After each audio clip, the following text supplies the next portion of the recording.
조금만 더 참으면 좋은 날이 올 줄로 믿습니다. 기도하십시다. 하나님 아버지, 은혜와 사랑을 감사드립니다. 저희들을 예배할 수 있도록 건강 지켜주시고 믿음 주시고 열심 주시고 특별히 예배자의 자리에 올 수 있도록 예배당을 주시니 감사를 드립니다. 이제 말씀을 기다립니다. 주님 말씀하여 주시옵소서. 예수 그리스도의 이름으로 기도하옵나이다. 아멘.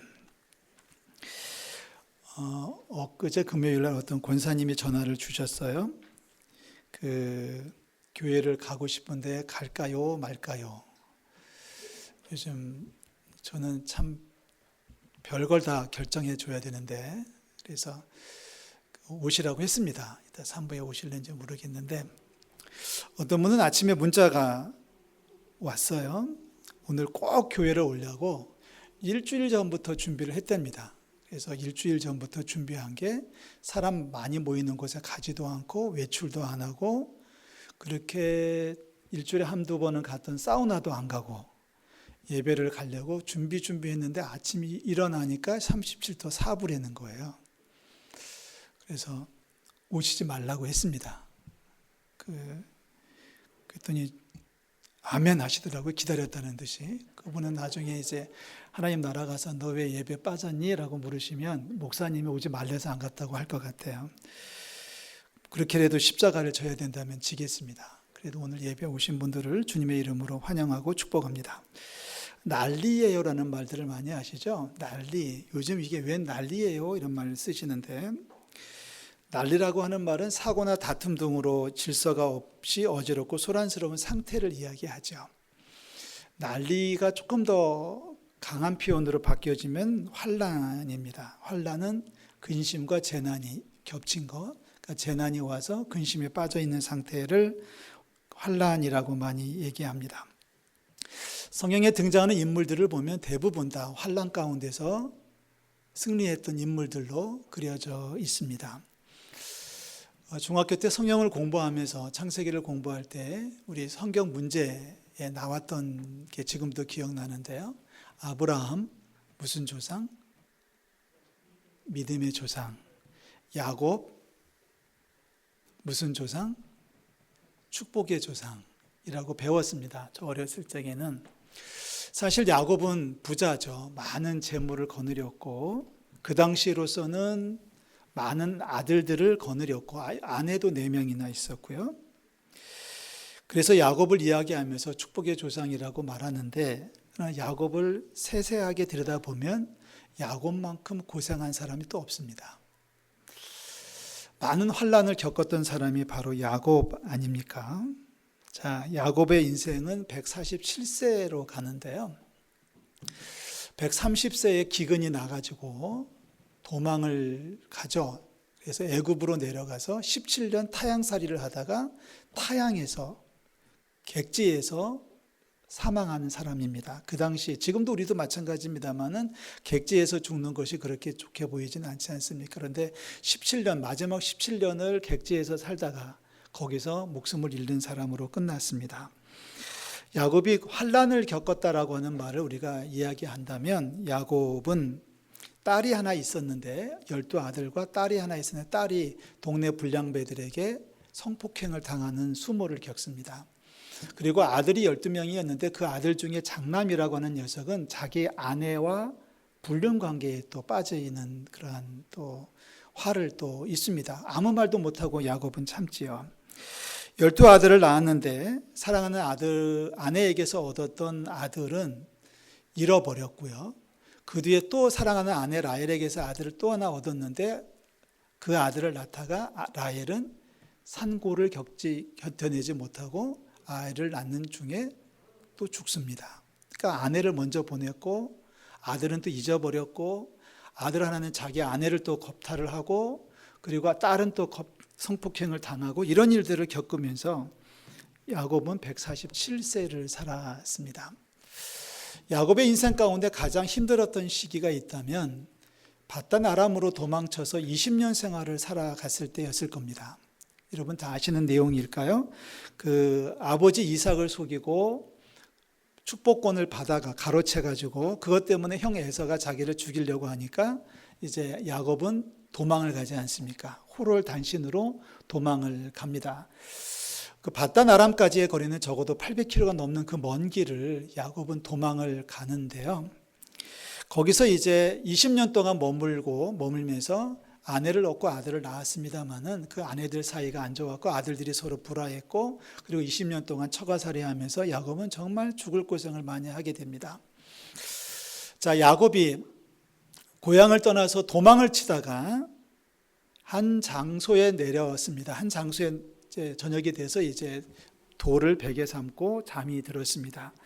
여러분 고생을 많이 하고 계신 걸로 제가 알고 있습니다만은 그래도 감사한 것은 우리 성도들 가운데 아직 한 분도 길바닥에서 주무셨다는 분은 나오지 않습니다. 야곱은 지금 길바닥에서 돌을 하나 가져다가 베개 삼고 거기서 밤을 보내는 겁니다. 그러다가 거기서 하나님 앞에 꿈을 꾸죠. 꿈을 꿔서 하나님이 나타나셨는데 하나님께서 약속을 하십니다. 너 겁내지 말아라. 두려워하지 말아라.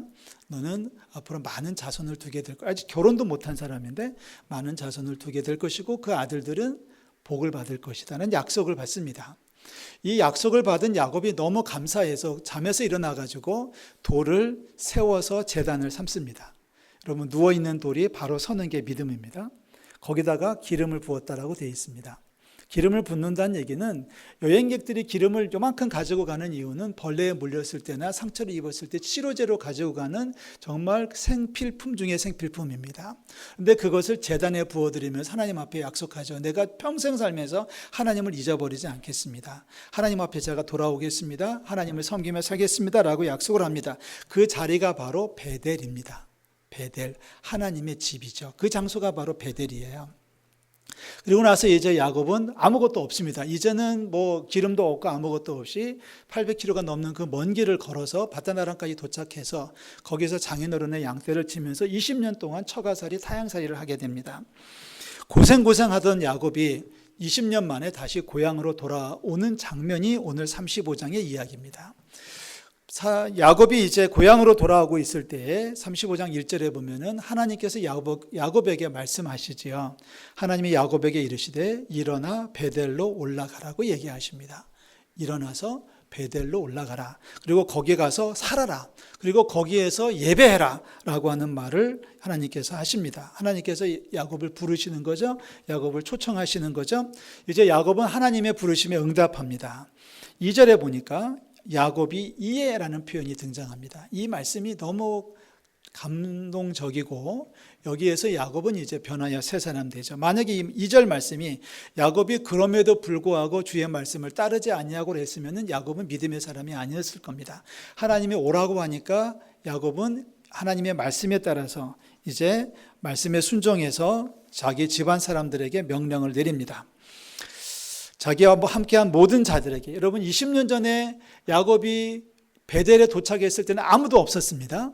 아무것도 없었고 아무도 없었습니다. 그런데 지금은 집안 사람이 있고 아내가 있고 자식들이 있습니다. 재물이 있었습니다.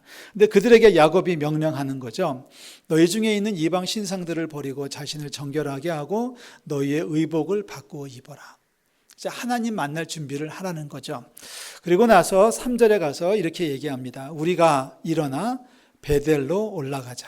어디로 올라가요? 베델로 올라가자. 오늘 설교 제목으로 달았습니다. 일어나 베델로 올라가자. 하나님께서 야곱을 일어나 베델로 올라오라고 부르셨고요. 그리고 이제 야곱은 백성들에게 자기의 식솔들에게 요청을 합니다. 일어나 베델로 올라가자라고 말하면서 야곱은 자기의 하나님, 당신의 하나님, 내가 만난 하나님을 이렇게 소개를 하고 있습니다. 3절 말씀입니다. 내 환난 날에 내게 응답하시며 내가 가는 길에서 나와 함께 하신 하나님, 야곱의 하나님입니다. 야곱이 그렇게 기도합니다. 환난 날에 나를 지켜주신 하나님, 내가 가는 길에 동행해 주시고 돌보아 주신 하나님이라고 야곱은 분명히 선포하고 그 하나님께 올라가서 제단을 쌓으려 한다, 예배하고자 한다라고 얘기를 하고 있습니다. 이 말을 들은 야곱의 식솔들이 야곱의 요청에 의해서 모든 것들을 다 꺼내놓습니다. 이방신, 여러분 이게 금은 부치들입니다. 고가품들입니다. 이런 것들을 다 내려놓고 그것을 땅속에 묻어버리고 이제 목적지를 향해서 걸어가고 있습니다. 5절에 이렇게 결론을 내리고 있죠. 그들이 떠났으나 하나님이 그 사면 고울들로 크게 두려워하게 하셨으므로 야곱의 아들들을 추격하는 자가 없었다. 이것이 오늘 우리가 살펴보고 있는 말씀의 주제입니다. 다시 갑니다. 야곱의 하나님은 환난 날에 응답하신 하나님입니다. 우리의 하나님은 어떤 하나님이신가요? 우리의 하나님은 내가 공수로 올라갔지만 많은 재물을 허락하신 하나님입니까? 아니면 나를 지켜주신 하나님입니까? 나를 환난에서 인도해 주신 하나님입니까? 야곱은 분명히 얘기합니다. 환난 날에 내게 응답하시며 내가 가는 길에서 나와 함께 하신 하나님입니다. 야곱이 많은 재물을 얻었지만 야곱의 마음속에는 늘 걱정이 있고 늘 아픔이 있습니다. 환난이 있는 거예요. 너무 엄청 고생했습니다. 아까 제가 쭉 개괄적으로만 말씀드렸지만 제가 알기로 우리 성도들 가운데서는 이 정도의 환난을 겪은 분은 계시지 않은 걸로 알고 있습니다. 노숙을 해봤습니까? 집에서 쫓겨나가지고 길바닥에서 잠을 잡았습니까? 아들들이 사고를 쳤습니까? 딸이 그렇게 됐습니까? 내 몸이 부서지도록 상해본 적이 있습니까? 사실 어렵다고 하지만 야곱만큼 어려운 사람은 글쎄요, 혹 계실지 모르겠지만 이 정도의 고생을 한꺼번에 하신 분들은 거의 없는 거로 제가 알고 있습니다. 그런데 야곱은 얘기합니다. 내가 환난을 당했지만 내 하나님은 환난 날에 내게 응답하신 하나님입니다. 내가 험한 길을 갔지만 내 하나님은 나와 함께해 주신 하나님입니다라고 야곱은 고백하고 있습니다. 야곱의 하나님이 오늘 저와 여러분들의 하나님이 되시기를 주의 이름으로 축원합니다. 자, 이 코로나19 사태가 처음에 탁 터지고 한 주, 두 주 넘어갈 때에 각 교회 목사님들마다 가장 많이 인용하시고 설교로 하셨던 성경 본문이 하나가 있습니다. 시편 91편 말씀입니다.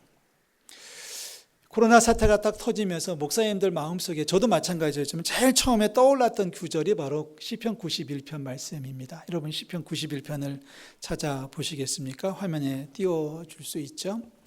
시편 91편 1절 3절에 보면 이런 말이 등장해요. 이 말이 너무나 가슴에 와 닿았던 거예요. 자, 여러분 찾아주시면 되겠고요. 화면을 보시면서 1절, 2절, 3절 읽겠습니다.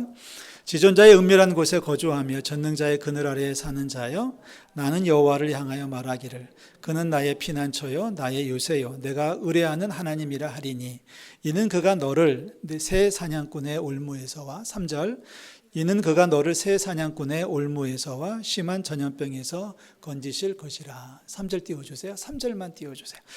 뭐라고 합니까? 지금 시인 누군지 모르겠습니다. 이게 다윗은 분명히 아닌 것 같고요. 누군지 모르겠는데 이 시인이 이렇게 얘기하는 거예요.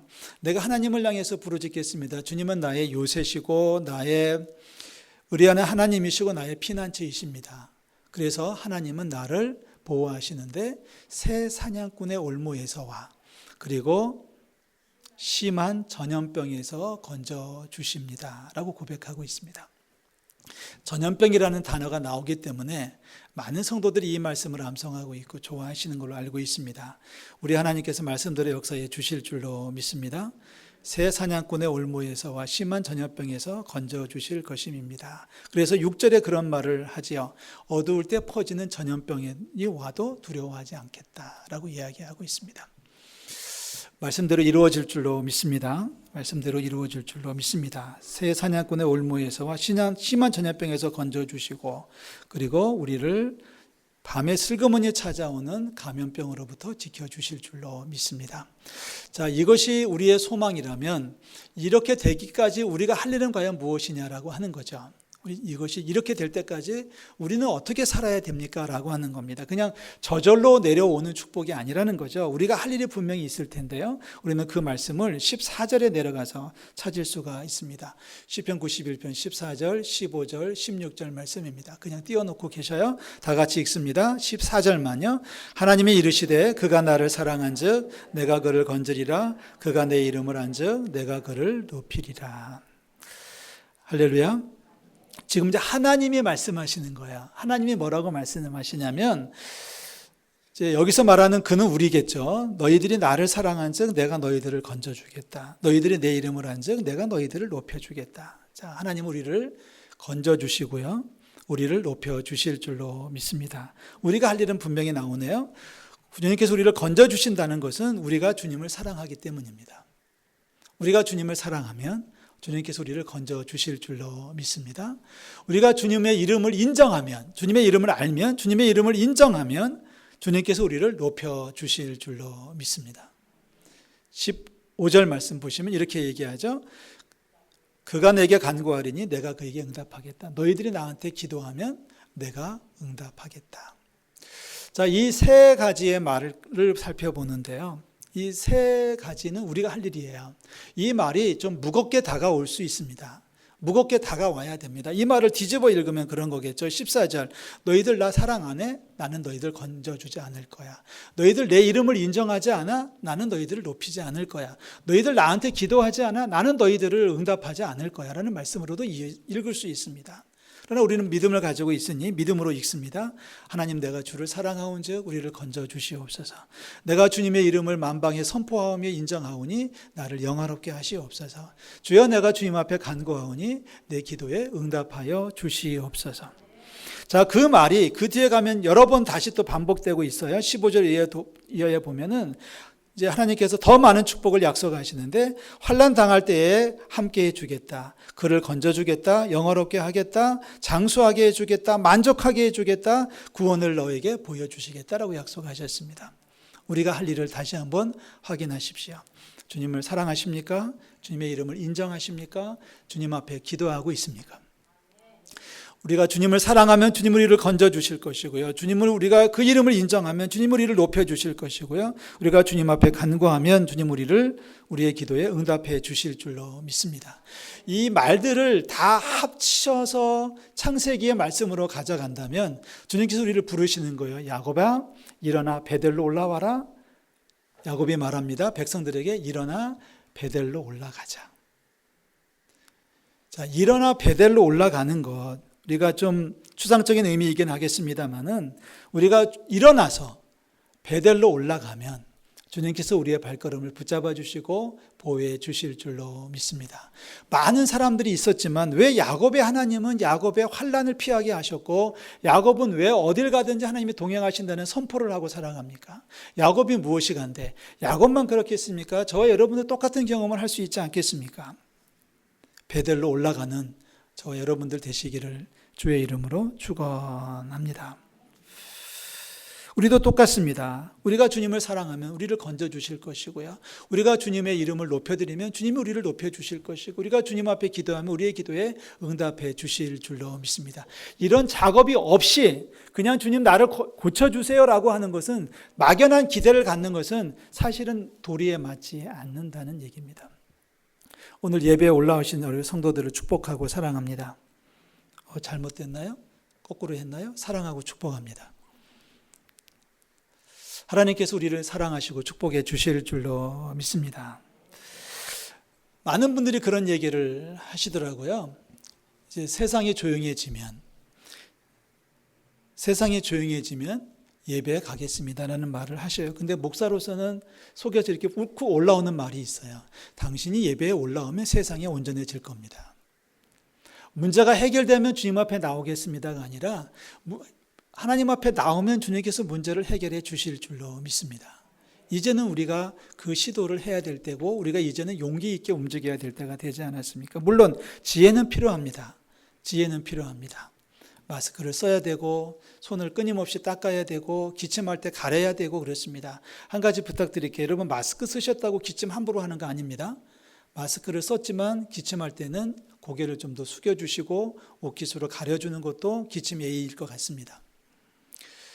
마스크를 썼기 때문에 굳이 하품 나올 때 손으로 안 가려도 됩니다.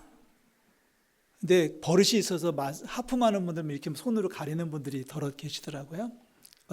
어떻든지 간에 조심할 건 조심하지만 하나님 앞에 우리가 해야 될 일은 하자는 게 하나님의 말씀입니다. 일어나 베델로 올라가자. 야곱의 하나님은 환난에 응답하시고, 환난날에 응답하시고, 어딜 가든지 동행해 주시는 하나님이셨습니다. 여러분의 하나님은 어떤 분이신가요? 우리의 하나님은 어떤 분이신가요? 우리 하나님은 어떤 분이? 여러분 어떻게 간증하실 수 있습니까? 내가 만난 하나님은 누구신가? 야곱은 워낙에 많은 세월을 겪었습니다. 많은 환난을 겪었습니다. 말로 할 수 없는 아픔과 사고와 사건들이 야곱의 인생 가운데 끊임없이 있었습니다. 아까 말씀드린 것처럼 아들 잃어버렸죠. 사랑하는 아내 먼저 보냈지요. 타향살이 20년 이상을 했지요. 혼자서 800km가 넘는 길을 혼자서 여행을 했지요. 가는 길에 사막에서 바위 밑에서 나무 밑에서 노숙을 수도 없이 많이 했지요. 나이 130이 넘어가지고는 기근이 나가지고 다른 나라로 먹을 걸 구하러 또 떠나야 됐지요. 거기서 17년 살다 거기서 나그네처럼 죽었잖아요. 130에 야곱이 바로 임금, 애굽의 바로 임금을 만나가지고 연세가 얼마나 되셨어요? 라고 물었더니 야곱이 하는 말이 내 나그네 인생이요 라고 얘기합니다. 정말 힘든 인생을 살았습니다. 그러나 야곱은 한 번도 하나님을 잃어버린 적이 없고 한 번도 하나님을 놓친 적이 없습니다. 혼자 있을 때도 하나님을 찾았고 자식들 앞에서 하나님을 찾았고 물론 실수도 많이 했고 사건도 많이 했지만 야곱의 하나님은 언제나 야곱의 하나님으로서 환난 날에 응답하시고 어딜 가든지 함께해 주셨던 하나님이셨습니다. 사랑하는 성도 여러분, 하나님을 놓지 않기를 주의 이름으로 축원합니다. 사태가 해결되기 원하신다면 하나님과의 관계가 먼저 회복돼야 됩니다. 온라인으로 예배한다면, 지금은 온라인 중계를 안 합니다만은, 지금 시간은 안 하고 있습니다만은 이따 11시 반에는 하겠죠. 집에서 예배를 할 수밖에 없는 상황이라면 충분히 이해가 갑니다.